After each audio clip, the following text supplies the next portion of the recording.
Hi guys, my name is Natalie Weed, and today I'd like to talk to you about the differences between renting a property on your own or renting with an agent. A lot of the times there are benefits to having an agent that renters don't know about. Some renters are under the impression that agents don't want to waste their time helping them because they're not getting paid a lot. I'd like to make sure you understand that that is not the case. A lot of agents would love to help you with your rentals, and these are some of the benefits and things you should know before you start working with an agent. So these are the top 5 things that I personally think that you should know. Number 1, agents have access to a lot of rental properties. So on their MLS system, we can go on, sign on, and see a bunch of different properties available. So it's just as if you were purchasing a property. We need to know exactly your area you're looking in and how much you're looking at on a monthly basis. We plug that into our system and we can either automatically send you listings or we can just send you some listings that we think would be interesting for you. This is awesome for people who are busy and who are obviously professionals that are working and don't have time to be on Realtor.ca all the time. This will help you in the sense that you'll get new listings as they come up, and we can sort of help arrange everything for you. Number 2, agents can organize and book all the showings for you.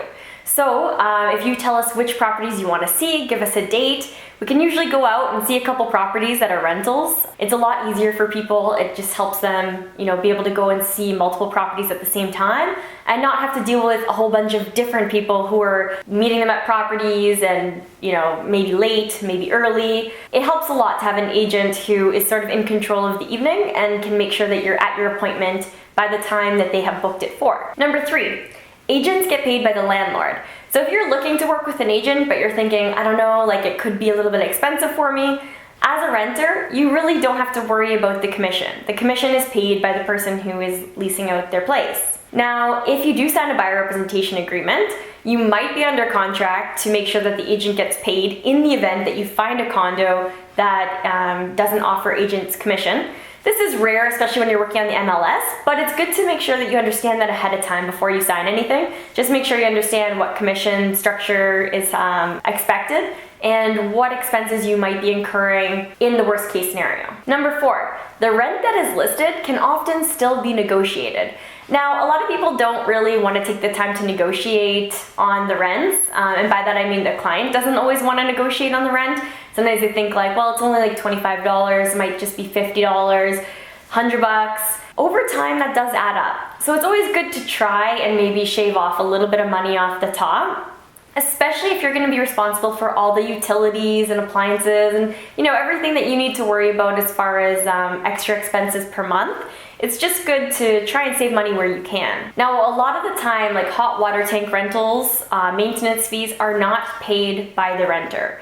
If maintenance fees are paid or if hot water tank rental is paid, it is generally included in the rental price, but make sure you understand what costs you are responsible for.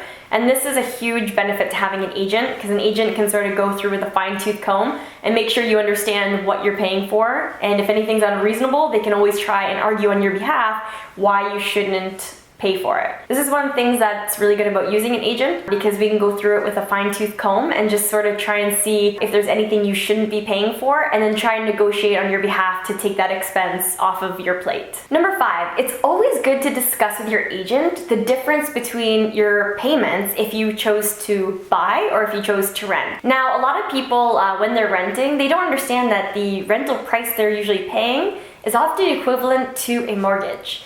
So, if you're putting $2,000 into somebody else's property per month, it might be more beneficial for you to buy a property and put that money into your own pocket. It's not always beneficial. If you're going into a new area and you don't know if you like it, maybe you want to rent for a year, test the waters, that's perfectly okay. But just make sure you understand how much you're paying. And if you're paying something that is well within your budget, but you could actually purchase something and pay the same amount, a lot of the time over the long run, you're gonna see much better return on your money and obviously some rewards. So just keep that in mind. All right, well, I hope that this video was helpful. If you have any questions or if there's anything else that you want to know about for rentals, please feel free to reach out to me anytime, www.keenweedteam.com, or give me a shout. So I hope that this was helpful. Subscribe to the channel, and I'll see you next time.